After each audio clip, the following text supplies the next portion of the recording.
ഈ രണ്ടുപേർക്കും ഗുരുതരമായ അസുഖങ്ങളാണ്. ഈ സോഫിയാഡ് ജോർജിനും അതുപോലെ ആൻ്റണി ജോർജിനുമൊക്കെ ഗുരുതരമായ അസുഖങ്ങളാണ്. ഗുരുതരമായ ഒരാളിന് ഡെങ്കു ഫീവറും ഭയങ്കര ഡെലീറിയമായിട്ട് പോയിട്ട് മരണത്തിലേക്ക് നോക്കുന്ന ആളാണ്. അപ്പോൾ ഈ രണ്ട് കക്ഷികളും ഇവിടെ സാക്ഷ്യപ്പെടുത്തിയിരിക്കുന്നത് ഉടമ്പടി കാലത്ത് ഞങ്ങൾക്ക് അവർ പറഞ്ഞു ബൈ നേച്ചർ, അവർ പറയണത് രണ്ടുപേരും 2 ദിവസം പറഞ്ഞതാണ്, സാക്ഷ്യങ്ങളാണ്. ഞാനിപ്പോൾ ഒന്നായിട്ട് പറയണതാണ്. ബൈ നേച്ചർ ഞാൻ നിസ്സാര കാര്യങ്ങളിൽ പോലും വല്ലാത്ത സങ്കടം കാണിക്കുന്ന ആളാണ്, സംഘർഷം കാണിക്കുന്ന ആളാണ്. നിസ്സാര കാര്യങ്ങളെ ഉണ്ടാകത്തുള്ളൂ. ഞാൻ പെട്ടെന്ന് ടെൻഷനാവും, പെട്ടെന്ന് ഭീതിയാവും, എനിക്ക് ഭക്ഷണം കഴിക്കാൻ തോന്നത്തില്ല, ആരോടും മിണ്ടത്തില്ല. അങ്ങനെ ഈ രണ്ട് കക്ഷികളും പറഞ്ഞ ഇതാണ്. പക്ഷെ ഉടമ്പടി എടുത്തു കഴിഞ്ഞപ്പോൾ ഇവർ രണ്ടുപേർക്കും മരണകരമായ രോഗമാണ് പെട്ടിരിക്കുന്നത്. പക്ഷെ ഉടമ്പടി പ്രൊസീജിയറിലോട്ട് പോയി കഴിയുമ്പോൾ ഇവർക്ക് ആന്തരികമായൊരു അഭിഷേകം കിട്ടും. എന്താണ്? ഇപ്പോഴും ഞാൻ പുല്ലിൻ്റെ പുറത്തുകൂടി, ഇപ്പം ജോർജൊക്കെ പറയുന്നത്, ഇപ്പം ഞാൻ പുല്ലിൻ്റെ പുറത്തുകൂടി നടക്കുന്ന പോലെ ഞാനിങ്ങനെ ഫീൽ ഫ്രീ ആണെന്ന്. ഇതിനാണ് പുള്ളി പറയുവേ, എൻ്റെ പഴയ പ്രശ്നത്തിന് മാറ്റമൊന്നും ഇല്ല, ആ പ്രശ്നം അതുപോലെ തന്നെ ഉണ്ട്, പക്ഷേ I don't feel it now. പ്രശ്നങ്ങളങ്ങനെ ഉണ്ട്, അതുപോലെ നിൽക്കുന്നുണ്ടെങ്കിലും എനിക്കിപ്പോൾ അത് ഫീൽ ചെയ്യുന്നില്ല. ഇതിനാണ് ആന്തരിക അഭിഷേകം എന്ന് പറയുന്നത്. അത് ഭയങ്കരമാണ് ശരിക്കും പറഞ്ഞാൽ. ക്രിസ്തീയമായിട്ടുള്ള എല്ലാ അനുഗ്രഹങ്ങളുടെയും ഒരു അടിസ്ഥാന ഘടകം അഭിഷേകമെന്ന് പറയും. അതായത് ദൈവ സ്നേഹം നമ്മളിൽ നിറഞ്ഞു കഴിയുമ്പോൾ നമ്മൾ സത്യസന്ധമായിട്ടാണ് ഇത് ഫോളോ ചെയ്യണമെന്ന് ദൈവത്തിന് മനസ്സിലായി കഴിഞ്ഞാൽ നമ്മുടെ ആന്തരിക ഇമോഷണലായിട്ടുള്ള ആന്തരിക വൈകാരികമായ മേഖലകളെ ദൈവം അഭിഷേകം ചെയ്യും. നമുക്കത് ഫീൽ ചെയ്യത്തില്ല. നമ്മൾ പോകുന്നത് വളരെ മോശം കണ്ടീഷനിലൂടെയാണെങ്കിലും നമ്മൾക്ക് അത് ഫീൽ ചെയ്യത്തില്ല. ഇത് പ്രാർത്ഥനയിൽ എനിക്ക് തോന്നുന്നത് ആദ്യം നമ്മൾ വാങ്ങിച്ചെടുക്കേണ്ട അനുഗ്രഹം ഇതാണ്. കാര്യം എപ്പോഴും നമ്മൾ ഓർത്തേക്കണം. കാര്യം ഈ ടെൻഷൻ, ഇപ്പോൾ നിങ്ങളെ പ്രസവിക്കാൻ പോണവരാണെങ്കിലും നിങ്ങൾക്ക് ഡെലിവറി ടൈം ആകുമ്പോൾ ഭയങ്കര ഉത്കണ്ഠയാണ്. അപ്പോൾ ഡോക്ടർമാരാണെങ്കിൽ ഇപ്പോഴത്തെ ഒരു അവസ്ഥയെന്ന് വെച്ചാൽ ഉത്കണ്ഠ ഇല്ലാത്തവനും ഉണ്ടാക്കി തരണ രീതിയാണ് അവർ പറയണത്. കൊച്ചു തിരിഞ്ഞു വരത്തില്ല, കീറാൻ പോവുകയാണ്, ചിലപ്പോൾ കൊച്ചിനെ 1 മാസം കാണാൻ പറ്റത്തില്ല. അവരെല്ലാം നേരത്തെ പറയും. അവരെല്ലാം നേരത്തെ പറയുന്നത് വെച്ച് കഴിഞ്ഞാൽ എന്തെങ്കിലും സംഭവിച്ചാൽ പിന്നെ, അല്ലെങ്കിൽ നിങ്ങൾ പറയത്തില്ലേ, ഇവിടെ ഒരു കുഴപ്പമില്ല, ഞാൻ വന്നതാണ്, ഇപ്പം ഞാൻ ഇങ്ങനെ പോയി, ഇയാളാണ് കുഴപ്പമെന്ന് ഡോക്ടറിനെതിരെ കേസ് കൊടുക്കും. അത് കാരണം അവരില്ലാത്തതൊക്കെ നേരത്തെ പറഞ്ഞു പിടിപ്പിക്കും. അപ്പം നമ്മൾക്കെന്താ വരണത്? നമ്മൾ സംഘർഷം കയറി തലക്ക് വെളിവില്ലാത്ത രീതി നടക്കും. അപ്പോൾ ഇതുപോലെ നമ്മളെ പാസിഫൈ ചെയ്യുന്നതിനുപരി ഇതുപോലെയുള്ള സംഘർഷ സാധ്യതകളുടെ സമയത്ത് നമുക്ക് വേണ്ടത് അഭിഷേകമാണ്. അപ്പം നിങ്ങൾ ഈ ഉടമ്പടിക്കാലത്ത് എപ്പോഴും ശ്രദ്ധിക്കേണ്ടത്, ഉടമ്പടിയിൽ ഒത്തിരിയേറെ ഫോർമുലയുണ്ട്. ഇങ്ങനെ ദൈവമായിട്ട് ഇൻട്രാക്ട് ചെയ്തിരിക്കാൻ സത്യസന്ധമായിട്ട്. പാപവും ഒന്ന് ഒഴിവാക്കിയാൽ മതി, എനിക്കങ്ങനെ തോന്നിയിരിക്കണത്. അല്ലെങ്കിൽ ഉടമ്പടി എടുക്കുന്നവർ വളരെ വൃത്തിയായിട്ടാണ് ജീവിക്കണത്. അപ്പം അതൊന്ന് ആ മേഖല ഒന്ന് ശ്രദ്ധിച്ചാൽ മതി. ശ്രദ്ധിച്ച് കഴിഞ്ഞിട്ട് നിങ്ങളുടെ പ്രാർത്ഥനയുടെ ടൈം ഒന്ന് കൂട്ടിയിരിക്കണം. ഇപ്പം പ്രാർത്ഥനയുടെ ടൈം ഒന്ന് കൂട്ടിക്കഴിഞ്ഞാൽ നിങ്ങൾ ആദ്യം പ്രാർത്ഥിക്കേണ്ടത് കൂടുതൽ പ്രാർത്ഥിക്കാൻ വേണ്ടി കൂടുതൽ സമയം ദൈവദിവസത്തിന് ചെലവഴിക്കാൻ വേണ്ടി നിങ്ങൾ പ്രത്യേകം പ്രാർത്ഥിക്കണം. ഒരു ഉടമ്പടി എടുത്തു എന്നല്ല, ഉടമ്പടി എടുക്കുമ്പോൾ ഒരു നിയോഗം വെക്കേണ്ടത് ഇതാണ്: കുറച്ച് സമയം കർത്താവിൻ്റെ തിരുസന്നിധി. ഇപ്പം ഞാൻ ഈ ദിവസങ്ങളിലൊക്കെ പ്രാർത്ഥിക്കണം എന്താണെന്ന് എനിക്കറിയാവോ, അതായത് ദിവ്യകുർബാന സ്വീകരിച്ച് കഴിഞ്ഞ് എനിക്ക് കുറച്ച് സമയം, ആ സമയം കർത്താവ് എന്നോട് സംസാരിക്കണം, എനിക്ക് കർത്താവിനോട് സംസാരിക്കണം. അതാണ് ഞാൻ ഈ ഒരാഴ്ച മുഴുവൻ പ്രാർത്ഥിച്ചുകൊണ്ടിരുന്നത്. എനിക്കതിനെന്തോ ഒരു കുറവുണ്ടെന്ന് എനിക്ക് തോന്നിപ്പോയത് കൊണ്ട് ഞാൻ പ്രാർത്ഥിക്കുന്നത്, കുർബാന സ്വീകരിക്കുന്ന സമയത്ത് എനിക്ക് മുമ്പത്തേക്കാൾ കൂടുതലായിട്ട് അങ്ങയോട് സംസാരിക്കാനും അങ്ങ് പറയണത് എനിക്ക് മനസ്സിലാകാനും അങ്ങനെ ഒരു ഇൻറ്റിമസി ഫീൽ ചെയ്യാൻ എന്നെ അനുഗ്രഹിക്കണം. അതാണ് എൻ്റെ പ്രാർത്ഥന. അതുപോലെ നിങ്ങളും പ്രാർത്ഥിക്കണം. എന്താ വെച്ചാൽ ഉടമ്പടി എടുത്തു കഴിയുമ്പോൾ നിങ്ങൾ ദൈവത്തോട് കൂടുതൽ അടുക്കാൻ വേണ്ടി അടുത്ത് കഴിഞ്ഞാൽ ഉണ്ടായ ഗുണമെന്ന് പറയുക, നമുക്ക് ഈ വചനം വായിക്കാൻ തന്നെ ഒരു അഭിഷേകം കിട്ടും. പ്രാർത്ഥിക്കാൻ വേറെ അഭിഷേകമുണ്ട്. പ്രാർത്ഥിക്കുന്നത് വല്ലാത്ത ഒരു സന്തോഷമായിട്ട് നമുക്ക് തോന്നും. ഇപ്പം നിങ്ങൾ എങ്ങനെയെങ്കിലും പ്രാർത്ഥിച്ച് അവസാനിപ്പിച്ച് ഈ പൂച്ച കുറിച്ച് വയ്ക്കാൻ പോലെ ചാടിപ്പുറത്ത് ചാടണമെന്നല്ലേ? അങ്ങനെ നിങ്ങൾ ചാടിപ്പുറത്ത് നിങ്ങൾ പ്രാർത്ഥിച്ചൊരു കാര്യമില്ലെന്ന് ഞാൻ പറയത്തുള്ളൂ. കഥയുമില്ല. കാരണം അതൊരു രജിസ്റ്റർ ആകത്തില്ല. ദൈവത്തിന് നിങ്ങൾ എന്തെങ്കിലും കാട്ടിക്കൂറി ഒപ്പിച്ചുണ്ടാക്കിയിട്ട് ആർക്കാനും വേണ്ടി ഓക്കാനിക്കണ പോലെയൊക്കെ പ്രാർത്ഥിക്കത്തില്ലേ? അഭ്യാസമൊന്നും കാണിച്ചിട്ട് കാര്യമില്ല. ഇങ്ങനെ എത്ര അഭ്യാസക്കാർ ദൈവം കണ്ടതാണ്. അപ്പം അതുകൊണ്ട് അതിന് നിങ്ങൾ ചെയ്യേണ്ട കാര്യം എന്ന് വെച്ച് കഴിഞ്ഞാൽ പ്രാർത്ഥിക്കാനുള്ള ഒരു വരപ്രസാദം. കൂടുതൽ സമയം കഴിഞ്ഞ ദിവസങ്ങളിലെ ഒരു സാക്ഷ്യം ഉണ്ടായിരുന്നു. ഒരു ഡിപ്ലോമാറ്റായിരുന്നു,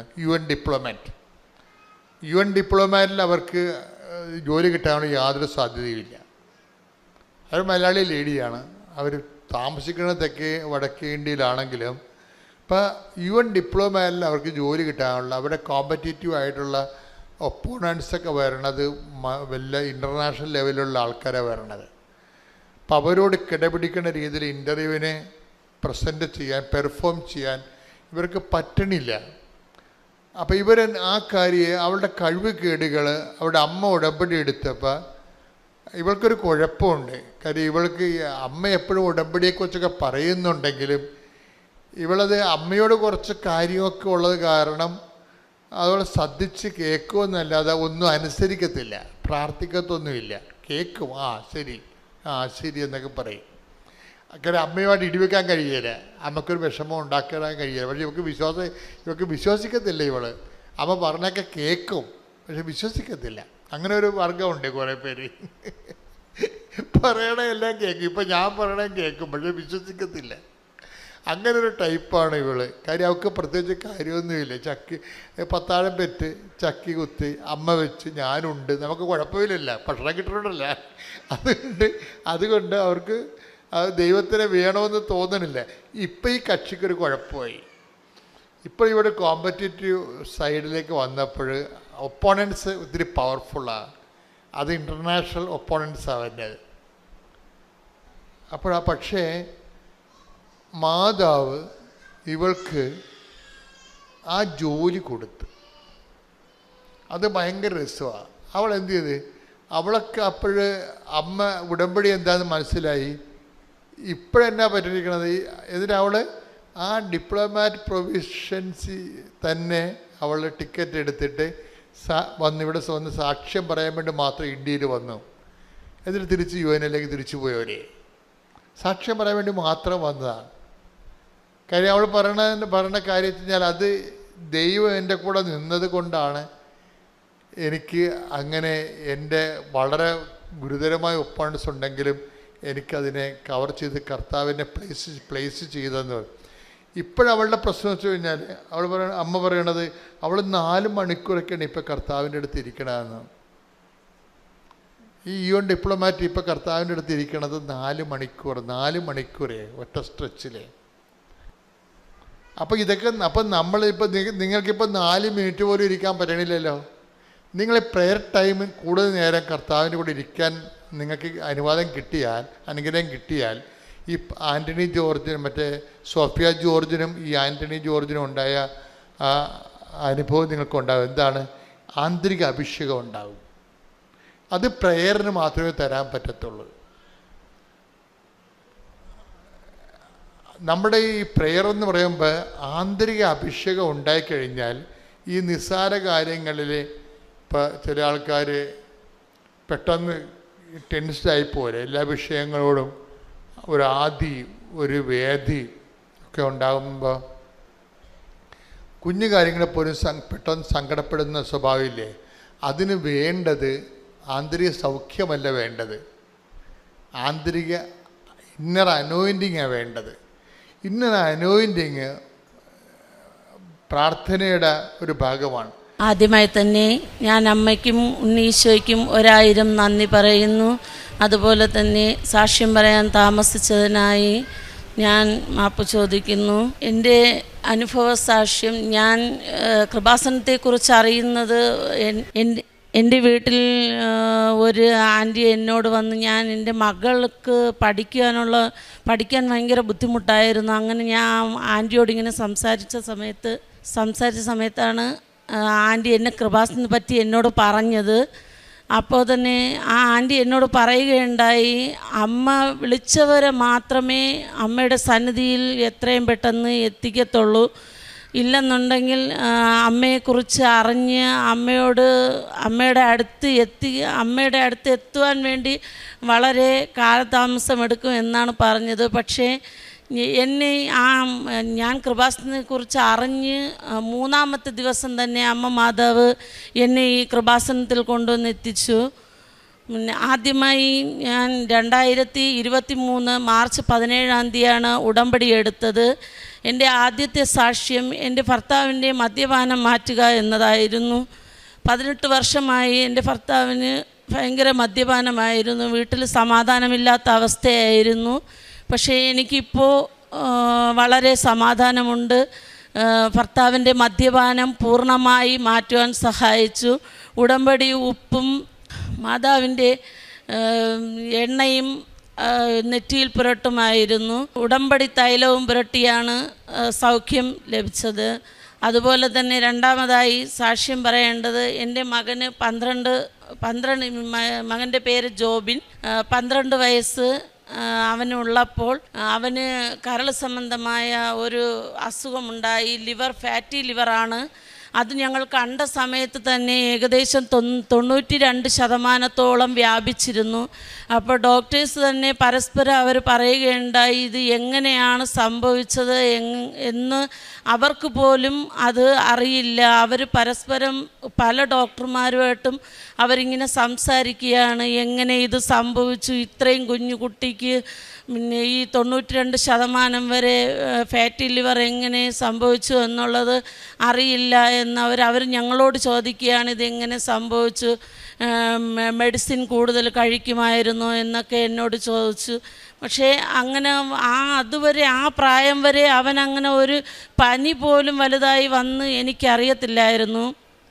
പക്ഷേ എന്നെ അമ്മ മാതാവ് അമ്മ മാതാവ് എന്നെ സഹായിച്ചു. മാതാവിനോട് ഞാൻ കരഞ്ഞ് പ്രാർത്ഥിച്ചു, മാതാവേ ഞങ്ങളെക്കൊണ്ട് നിവർത്തിയില്ല, അവന് ട്രീറ്റ്മെൻറ്റിന് വേണ്ടി ഒരുപാട് പൈസ ഞങ്ങളെ കയ്യിൽ നിന്ന് ചിലവായി, ഞങ്ങൾക്കാണെങ്കിൽ ഒന്നും ചെയ്യാൻ പറ്റുന്നില്ല. ഒന്നരാടം ഞങ്ങൾക്ക് മെഡിക്കൽ കോളേജ് ഹോസ്പിറ്റലിൽ കൊണ്ടുപോകണം, ചികിത്സയിലായിരുന്നു. ഒരുപാട് മെഡിസിന് ഇതും ടെസ്റ്റുകളും കാര്യങ്ങളും അങ്ങനെ ഞങ്ങൾക്ക് തന്നെ നിയന്ത്രിക്കാൻ പറ്റിയില്ല. ഞാൻ അമ്മ മാതാവിനോട് കരഞ്ഞ് ഞാൻ പ്രാർത്ഥിച്ചു. അതുപോലെ തന്നെ ഉടമ്പടി ഉപ്പും ഉടമ്പടി തൈലവും പൂശി ഞാൻ ആ ഭാഗത്ത് ഉടമ്പടി തൈലം പൂശി ഞാൻ പ്രാർത്ഥിക്കുമായിരുന്നു. ഞാൻ രാത്രികളിൽ ഞാൻ കരഞ്ഞ് നിലവിളിച്ച് ഞാൻ പ്രാർത്ഥിക്കും മാതാവിനോട്, മാതാവേ എൻ്റെ മകനൊരു പൂർണ്ണ സൗഖ്യം കൊടുത്താൽ ഞാൻ അമ്മയുടെ മുമ്പിൽ ഒരു സാക്ഷിയാകാമെന്ന് ഞാൻ അമ്മയോട് കരഞ്ഞ് പ്രാർത്ഥിക്കുമായിരുന്നു. അതിൻ്റെ ഫലമായി എൻ്റെ മകനിപ്പോൾ ഒരു മെഡിസിനും കഴിക്കുന്നില്ല. ഒരു മെഡിസിനും കഴിക്കാതെ തന്നെ കർത്താവ് പൂർണ്ണ സൗഖ്യം എൻ്റെ മാതാവ് എൻ്റെ കുഞ്ഞിന് കൊടുത്തു. അതുപോലെ തന്നെ എൻ്റെ മകള് 10ാം ക്ലാസ്സിൽ പഠിച്ചുകൊണ്ടിരുന്നപ്പോൾ പഠിക്കാൻ വളരെ വീക്കായിരുന്നു. അപ്പോൾ ഓണപരീക്ഷ കഴിഞ്ഞ സമയത്ത് തന്നെ എന്നെ ടീച്ചർ വിളിച്ച് എന്നെ ഒരുപാട് വഴക്ക് പറഞ്ഞു. മകളിങ്ങനെ പോയാൽ പരീക്ഷ പാസ്സാകത്തില്ല, നിങ്ങൾക്ക് മകൾ ജയിക്കണമെന്ന് ആഗ്രഹമില്ലേ, പിന്നെ എന്താണ് നിങ്ങളിങ്ങനെ കുഞ്ഞിനെ ഇങ്ങനെ വിട്ടേക്കുന്നത്, പിന്നെ അവളെ കൂടെ പഠിത്തത്തിൽ ശ്രദ്ധിക്കണം. അപ്പം ഞാൻ അവളെ വഴക്ക് പറഞ്ഞപ്പോൾ അവൾ എൻ്റെ അടുത്ത് പറയും, അമ്മ ഞാൻ എല്ലാം പഠിക്കുന്നുണ്ട്, പക്ഷേ എന്തോ എനിക്കറിയത്തില്ല എന്നോട് പറയുമായിരുന്നു. ഞാൻ മാതാവിൻ്റെ അടുത്ത് ഉടമ്പടി വെച്ച് ഞാൻ പ്രാർത്ഥിച്ചു, മാതാവേ അവൾക്ക് SLC പരീക്ഷയിൽ നല്ല മാർക്ക് നേടി വിജയിക്കുവാൻ എൻ്റെ മാതാവ് സഹായിക്കണമേ എന്ന് ഞാൻ പ്രാർത്ഥിച്ചു. അവൾക്ക് അന്ന് മുതൽ ഞാൻ ഉടമ്പടി ഉപ്പും പ്രാർത്ഥിച്ച് ഞാൻ കൊടുക്കുമായിരുന്നു. അതുപോലെ തന്നെ തൈലം പൂശി പ്രാർത്ഥിക്കുകയും ചെയ്യുമായിരുന്നു. അതുപോലെ തന്നെ ഞാൻ പരീക്ഷയ്ക്ക് ഓരോ ദിവസവും പോകുന്ന സമയത്ത് രാവിലെ ഞാൻ വിശ്വാസ പ്രമാണം പറഞ്ഞ് പ്രാർത്ഥിച്ച് ഞാൻ എൻ്റെ കാശ് രൂപം ഞാൻ അവളെ കയ്യിൽ കൊടുത്തു വിടുമായിരുന്നു. ഞാൻ എന്നിട്ട് മകളോട് പറയും, പ്രാർത്ഥിക്കാൻ കയറുന്നതിന് മുന്നേ മകൾ വിശ്വാസ പ്രമാണം പറഞ്ഞ് ഉടമ്പടി ഉപ്പ് അവിടെ വിതറി പരീക്ഷയ്ക്കിരിക്കാൻ പറയുമായിരുന്നു. അവൾക്കും അതൊരു വിശ്വാസമായിരുന്നു. ഞാൻ അവൾ പരീക്ഷയ്ക്ക് പോകുന്ന സമയത്ത് ഞാൻ വീട്ടിലിരുന്ന് ഞാൻ പരീക്ഷയ്ക്ക് അവളെ കൊണ്ടുവന്ന് ആക്കിയിട്ട് അടുത്ത് ഞാൻ പള്ളിയിൽ ഞാൻ അവൾക്ക് പരീക്ഷ കഴിയുന്നത് വരെ ഞാൻ അവിടെ ഇരുന്ന് അമ്മ മാതാവിനോട് ഞാൻ കരഞ്ഞ് പ്രാർത്ഥിക്കുമായിരുന്നു. മാതാവേ, എൻ്റെ മകൾക്കൊന്നും അറിയില്ല, എൻ്റെ മാതാവ് അവളുടെ കയ്യിൽ നിന്ന് പേന വാങ്ങിച്ച് പരീക്ഷ എഴുതി അവളെ വിജയിപ്പിക്കണമെന്ന് ഞാൻ പ്രാർത്ഥിക്കുമായിരുന്നു. ഞാൻ പ്രാർത്ഥിച്ചതിൻ്റെ ഫലമായി, ഉടമ്പടി തൈലവും പൂശി പ്രാർത്ഥിച്ചതിൻ്റെ ഫലമായി അമ്മ മാതാവ് അവൾക്ക് 6 A+ഉം 4 Aയും വാങ്ങി ജയിക്കുവാനുള്ള ഭാഗ്യം എൻ്റെ അമ്മ മാതാവ് കൊടുത്തു. അതുപോലെ തന്നെ സയൻസിൽ തന്നെ അഡ്മിഷൻ ലഭിക്കുവാനും സഹായിച്ചു. +2ലും അതുപോലെ തന്നെയാണ്. ഭയങ്കര ഉഴപ്പായിരുന്നു പഠിക്കാനും. അവൾക്ക് കെമിസ്ട്രിയും ഫിസിക്സും ഒക്കെ ഭയങ്കര പാടുള്ള വിഷയമാണ്, മാത്സും അതുപോലെ തന്നെ. പക്ഷേ ഞങ്ങൾക്ക് പിന്നെ വേറെ ആ വിഷയത്തിന് സ്പെഷ്യൽ ട്യൂഷൻ കൊടുക്കാനോ അതിനുള്ള നിവർത്തിയില്ലായിരുന്നു. ഞാൻ അപ്പോഴൊക്കെ മോളടുത്ത് പറയും, മക്കൾ പഠിക്കാൻ എടുക്കുന്നതിന് മുൻപ് മാതാവിൻ്റെ അടുത്ത് വിശ്വാസ പ്രമാണം പറഞ്ഞ് മാതാവിൻ്റെ അടുത്ത് പ്രാർത്ഥിച്ചതിന് ശേഷം മക്കൾ മുക്ക് തുറന്ന് പഠിക്കണം. പഠിച്ചു കഴിയുമ്പോഴത്തേക്കും മക്കൾക്കെല്ലാം മനസ്സിലാവും എന്ന്. മാത്സ് പരീക്ഷയും കഴിഞ്ഞ് വന്ന സമയത്തും എന്നോട് പറയണം, അമ്മ ഞാൻ ഒന്നും എഴുതിയില്ല അമ്മ, എനിക്ക് ബാക്കിയുള്ള വിഷയത്തിനുള്ള മാർക്ക് കിട്ടുമായിരിക്കും, പക്ഷേ ഞാൻ മാത്സിന് തോക്കും, മാത്സിനും കെമിസ്ട്രിക്കും ഞാൻ തോക്കും. ഞാൻ പറഞ്ഞില്ല മോളെ, മക്കളെ കൂട്ടത്ത് അമ്മ മാതാവ് വന്നിട്ടുണ്ട്, പരീക്ഷ എഴുതിയത് മക്കളല്ല, മാതാവാണ് പേന വാങ്ങി പരീക്ഷ എഴുതിയത്, മക്കൾക്ക് നല്ല മാർക്ക് കിട്ടും, പേടിക്കണ്ട, വിഷമിക്കണ്ട എന്ന് പറഞ്ഞു. പക്ഷേ മാതാവ് റിസൾട്ട് വന്നപ്പോഴത്തേക്കും 88% മാർക്ക് അവൾക്ക് നൽകി, വിജയം നൽകി. അതുപോലെ തന്നെ അവൾക്ക് നേഴ്സിംഗ് പഠിക്കാനായിരുന്നു ആഗ്രഹം. അപ്പോൾ ഞങ്ങൾക്ക് അതിനുള്ള സാമ്പത്തികം ഇല്ല. എന്നാലും ഞാൻ മാതാവിനോട് സമർപ്പിച്ച് പ്രാർത്ഥിച്ചു, മാതാവേ, അവളുടെ ആഗ്രഹം പോലെ തന്നെ നേഴ്സിംഗ് പഠനം പൂർത്തിയാക്കാൻ വേണ്ടിയുള്ള അനുഗ്രഹം എൻ്റെ മാതാവ് അവൾക്ക് കൊടുക്കണമേ, നല്ല കോളേജിൽ അവൾക്ക് അഡ്മിഷൻ കൊടുത്ത് എൻ്റെ മാതാവ് സഹായിക്കണമേ എന്ന് ഞാൻ പ്രാർത്ഥിക്കുമായിരുന്നു. പക്ഷേ എൻ്റെ പ്രാർത്ഥന ഞാൻ അവൾക്ക് അഡ്മിഷൻ ആവാതിരുന്ന സമയത്ത് ഞാൻ അമ്മയുടെ നടയിൽ വന്ന് ഞാൻ കരഞ്ഞ്, ഞാൻ നിലവിളിച്ച് ഞാൻ പ്രാർത്ഥിച്ചു, മാതാവേ, എനിക്കോ വിദ്യാഭ്യാസമില്ല, എനിക്ക് എവിടെ ചെന്ന് അന്വേഷിക്കണമെന്നോ എങ്ങനെ എന്ത് കാര്യം ചെയ്യണമെന്നോ എനിക്കറിയില്ലായിരുന്നു, എനിക്ക് ഈ വിദ്യാഭ്യാസത്തിനെ പറ്റി അറിയില്ല.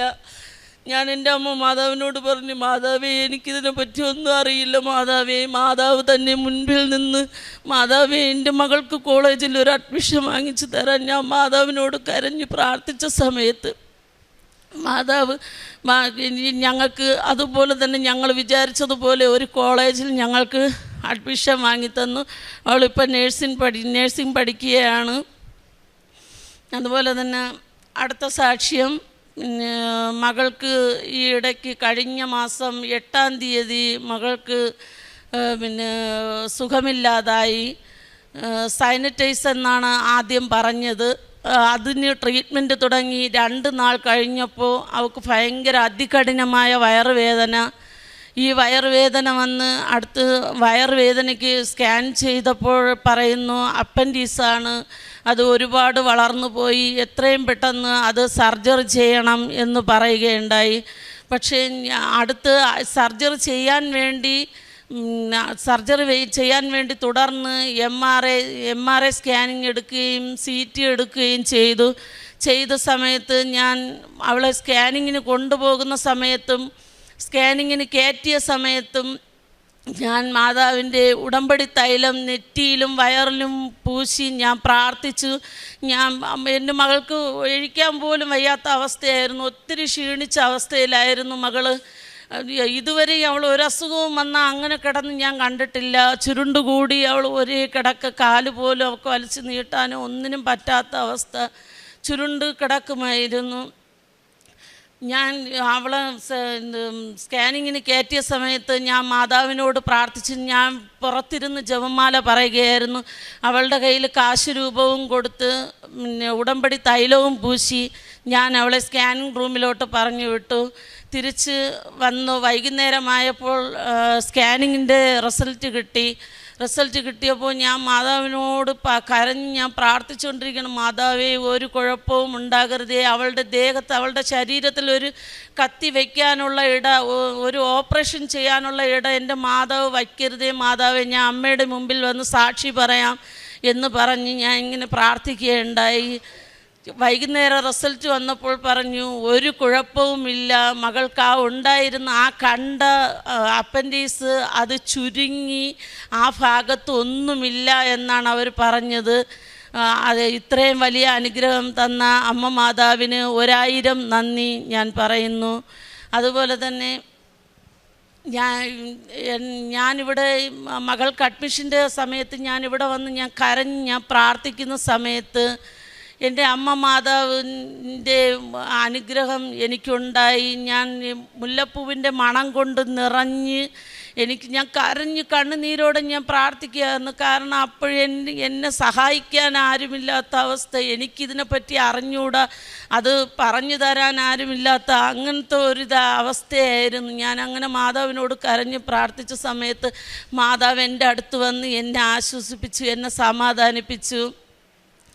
അതുപോലെ തന്നെ 8-ാം തീയതി ഈ മകൾ ഹോസ്പിറ്റലാകുന്ന 8-ാം തീയതി ഞാൻ കൃപാസനത്തിനെ പറ്റി അറിഞ്ഞുകൂടാത്ത 18 ആൾക്കാരെയും കൊണ്ട് ഞാൻ കൃപാസനത്തിൽ വരാൻ വേണ്ടി വെളുപ്പാങ്കാലം 3 മണിക്ക് ഞാൻ റെയിൽവേ സ്റ്റേഷനിൽ വരുന്ന സമയത്താണ് എൻ്റെ മകൾ എന്നെ വെളുപ്പാങ്കാലം വിളിക്കുകയാണ്, അമ്മ എനിക്ക് സുഖമില്ല, ഞാൻ ഹോസ്പിറ്റലിലോട്ട് വാർഡൻ എന്നെ ഹോസ്പിറ്റലിലോട്ട് കൊണ്ടുപോകാൻ പോവുകയാണ്, അമ്മ പെട്ടെന്ന് ഇവിടെ വരണമെന്ന്. അപ്പോഴും ഞാൻ മകളോട് പറയാണ്, മകളെ ഞാൻ ഇതുപോലെ അവർക്കാണെങ്കിൽ വഴി അറിഞ്ഞൂടാ മക്കളെ, ഞാൻ ഇതുപോലെ അവരെ കൊണ്ട് കൃപാസനത്തിലോട്ട് പോവുകയാണ്. അപ്പം മക്കളൊരു കാര്യം ചെയ്യും, മക്കളെ ആൻറ്റിയും കൂട്ടി ഹോസ്പിറ്റലിൽ പൊയ്ക്കോ, എൻ്റെ അമ്മ മാതാവ് മക്കളുടെ കൂട്ടത്തുണ്ട്, മക്കൾ മാതാവിനെ മുറുകെ പിടിച്ചു, അവളുടെ കയ്യിൽ ജപമാല ഉണ്ടായിരുന്നു. ഞാൻ പറഞ്ഞു മക്കൾ ജപമാല പറഞ്ഞ് പ്രാർത്ഥിച്ചുകൊണ്ട് മക്കൾ ആശുപത്രിയിലിരിക്കുക, അമ്മ മാതാവ് മക്കളടുത്ത് വരും എന്ന് ഞാൻ പറഞ്ഞുകൊണ്ട് ഞാൻ ഇവിടെ വന്ന് കൃപാസനത്തിൽ വന്നു. ഇവിടെ വന്ന് എല്ലാം കഴിഞ്ഞ് ഞാൻ വീട്ടിൽ പോയി. വീട്ടിൽ വൈകുന്നേരം അന്നായപ്പോൾ ഞങ്ങൾക്ക് 2 മണിക്ക് കിട്ടേണ്ട ട്രെയിൻ അന്ന് 2 മണിക്ക് ഞങ്ങൾക്ക് കിട്ടിയില്ല. ഞങ്ങൾക്ക് 3:30 മണിക്കാണ് ട്രെയിൻ കിട്ടിയത്. ഞങ്ങൾ വീട്ടിലെത്തിയപ്പോൾ തന്നെ ഏകദേശം 10-10:30 മണിയായി. അപ്പം മാർത്താണ്ഡത്താണ് കോളേജ്. അപ്പം എനിക്ക് അങ്ങ് പോകാനും പറ്റിയില്ല, രാത്രി ആയതുകൊണ്ട്. ഞാൻ ഫോൺ വിളിച്ച് ചോദിച്ചുകൊണ്ടിരിക്കുകയായിരുന്നു മകളുടെ അടുത്ത്. ഞാനിവിടെ വന്ന് അമ്മ മാതാവിൻ്റെ അടുത്ത് ഞാൻ പറഞ്ഞു, മാതാവ് എൻ്റെ മകളുടെ അടുത്ത് പോകണം, എൻ്റെ മകളുടെ അടുത്ത് ആരുമില്ല, അമ്മയായി കൂടെ നിന്ന് മാതാവേ അവളെ സഹായിക്കണേ, മാതാവേ ഒരു ആപത്തും കൂടാതെ കാക്കണേ എന്ന് ഞാൻ പ്രാർത്ഥിച്ചു. ഞാൻ എന്നിട്ട് വീട്ടിൽ ചെന്ന് ഞാൻ രാത്രി ഇരുന്ന് ഞാൻ ഭക്ഷണം ഉണ്ടാക്കി ഭർത്താവിനും മക്കൾക്കൊക്കെ കൊടുത്ത് കഴിച്ച് അവരെല്ലാം കിടന്ന സമയത്ത് ഞാൻ മുട്ടിൽമേൽ നിന്ന് ഞാൻ കരഞ്ഞ് ഞാൻ പ്രാർത്ഥിച്ചു, മാതാവേ എൻ്റെ മകൾ ആഗ്രഹിച്ചാണ് ഈ നഴ്സിംഗ് പഠനത്തിന് പോയത്.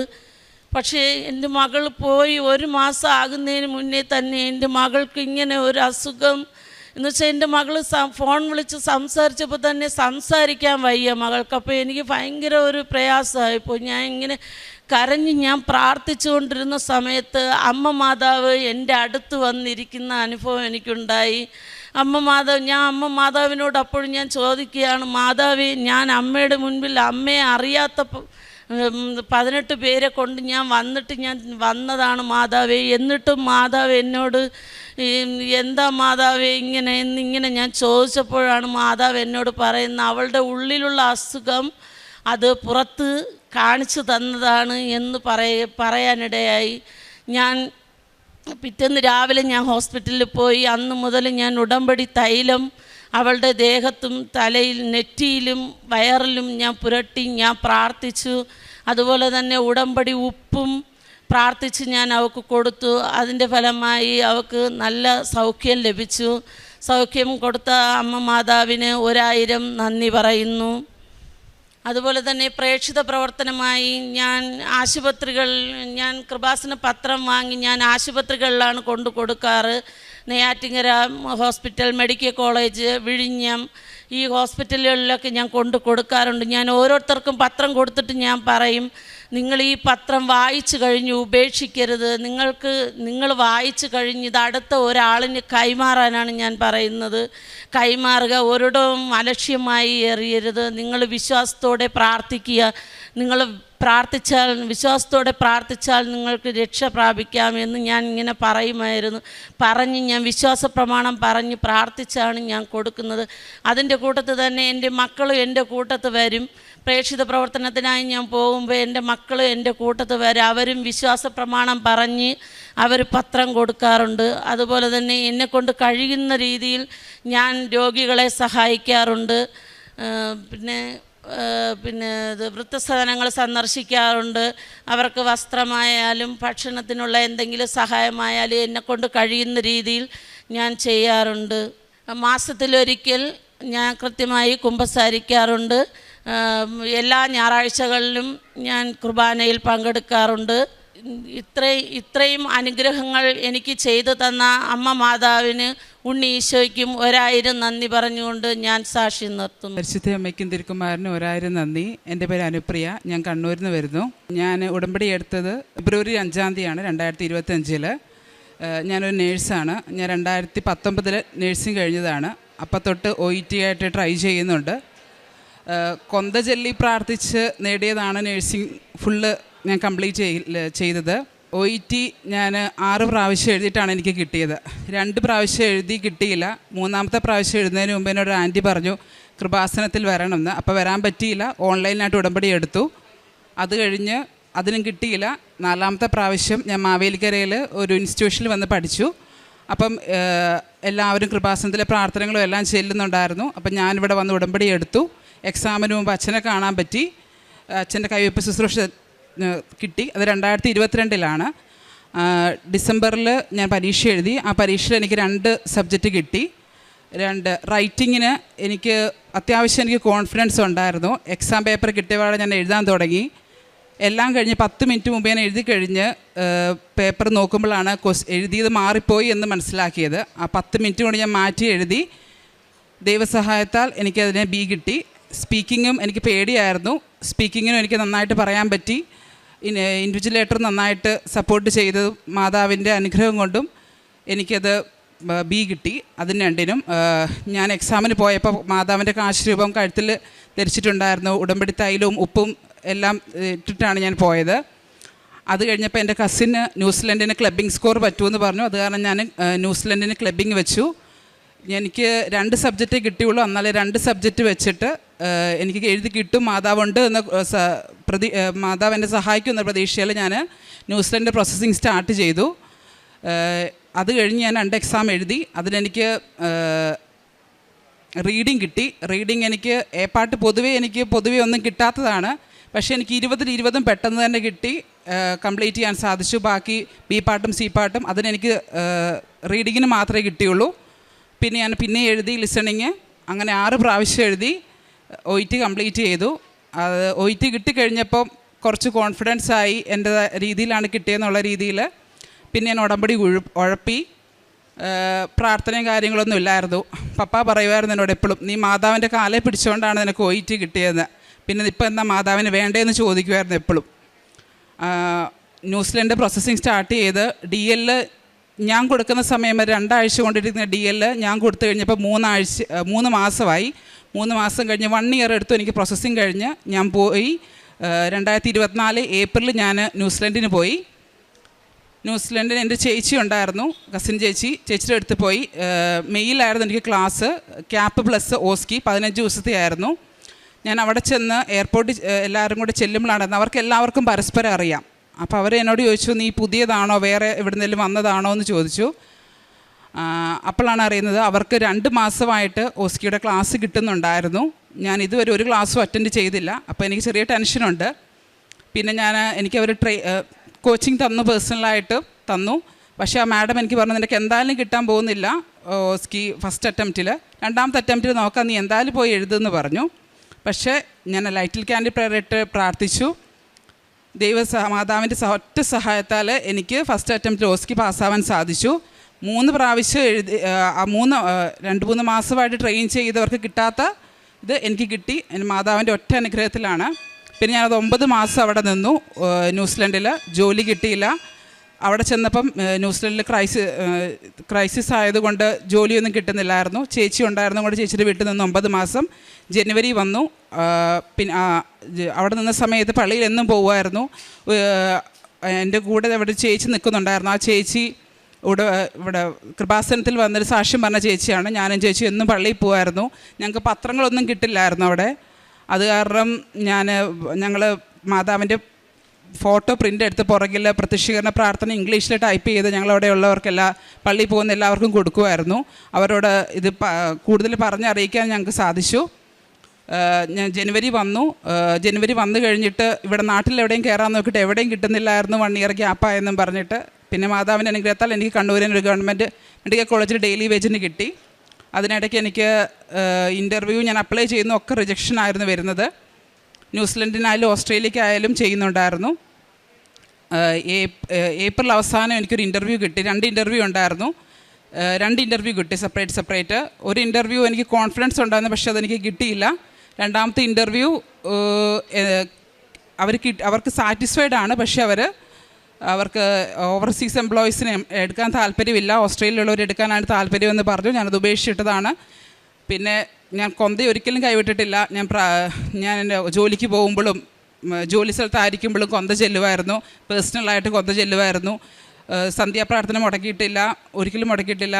പള്ളിയിൽ പറ്റുന്ന ദിവസങ്ങളിലൊക്കെ പോകുമായിരുന്നു. ഇട ദിവസങ്ങളിലും ഞായറാഴ്ചകളിലും മുടക്കിയിട്ടില്ല. അങ്ങനെ എനിക്ക് എപ്പോഴും മനസ്സിൽ 7/15 എന്നുള്ളൊരു ഡേറ്റ് വരുമായിരുന്നു. ഞാൻ അതിനിടയ്ക്ക് സങ്കടമായിരുന്നു. എല്ലാവരും ചോദിക്കുന്നു, നാട്ടിൽ നിന്ന് എല്ലാവരും ചോദിക്കുന്നു, ഒന്നും ആയില്ലേ, എല്ലായിടത്തും കാണുന്നുണ്ട്, ഓസ്ട്രേലിയക്ക് എടുക്കുന്നുണ്ട്. പക്ഷേ ഇവിടെ ഇരിക്കുന്ന ന്യൂസിലൻഡിൽ പോയിട്ട് വന്ന നേഴ്സുമാർക്ക് എല്ലാവർക്കും അറിയാൻ കിട്ടാൻ ഭയങ്കര പാടാണ്. എല്ലാവരും ന്യൂസിലൊന്നും കാണുന്ന പോലെയൊന്നും അല്ല, കിട്ടാനായിട്ട് ഭയങ്കര പാടാണ്. ഇപ്പോഴും കുറേ പേര് കിട്ടാനായിട്ട് ഇരിപ്പുണ്ട്. എന്തോ എനിക്ക് ജൂലൈ 15 ഞാൻ ഡേറ്റ് കണ്ട പോലെ എനിക്ക് ഒരു 11 മണിയായപ്പോൾ ഒരു മെസ്സേജ് വന്നു ആ ഇൻ്റർവ്യൂവിൻ്റെ. എനിക്ക് നിങ്ങളുടെ ഇതുമായിട്ട് മുമ്പോട്ട് പോകാൻ താല്പര്യമുണ്ട്, അത് ഓക്കെ ആണോ എന്ന് ചോദിച്ചുകൊണ്ട് ഞാൻ പറഞ്ഞു ഓക്കെ ആണ്. പിന്നെ പ്രോസസ്സിംഗ് ഒക്കെ ഫാസ്റ്റായിരുന്നു. ഞാൻ ഒക്ടോബർ 9 പോവുകയാണ്. കഴിഞ്ഞ മാസം ഞാൻ വന്ന് ഉടമ്പടി പുതുക്കി. അപ്പോൾ എനിക്ക് വിസ വന്നില്ലായിരുന്നു. വിസ വരാത്തതുകൊണ്ട് ഞാൻ സാക്ഷ്യം പറയാൻ പറ്റില്ല. ഇന്ന് സാക്ഷ്യം പറയാനായിട്ട് വന്നതാണ്. ഞാൻ ഉടമ്പടി പുതുക്കി വീട്ടിൽ ചെന്നതിൻ്റെ അന്ന് രാവിലെ എനിക്ക് വിസ വന്നു. ഇത്രയും വലിയ അനുഗ്രഹം തന്ന മാതാവിനും തിരുക്കുമാനും 1000 നന്ദി. ഞാനിപ്പോൾ പത്രങ്ങൾ എല്ലാവർക്കും കൊടുക്കുമായിരുന്നു. പിന്നെ ഗവൺമെൻറ് കോളേജിലായതുകൊണ്ട് തന്നെ ഇനി കൂടുതൽ പാവങ്ങളെ സഹായിക്കാനും ഫുഡ് ആവശ്യമുള്ളവർക്ക് വാങ്ങിക്കൊടുക്കാനൊക്കെ പറ്റിയിട്ടുണ്ട്. ഇനിയും എൻ്റെ കൂടെ മാതാവിനെയും പിടിച്ചുകൊണ്ടാണ് ഞാൻ പോകുന്നത്. ഞാൻ ഒക്ടോബർ 9 പോവാണെന്ന് പറഞ്ഞു. മാതാവും തിരുക്കുമാരനും ചെയ്തെന്ന എല്ലാ അനുഗ്രഹങ്ങൾക്കും നന്ദി പറയുന്നു.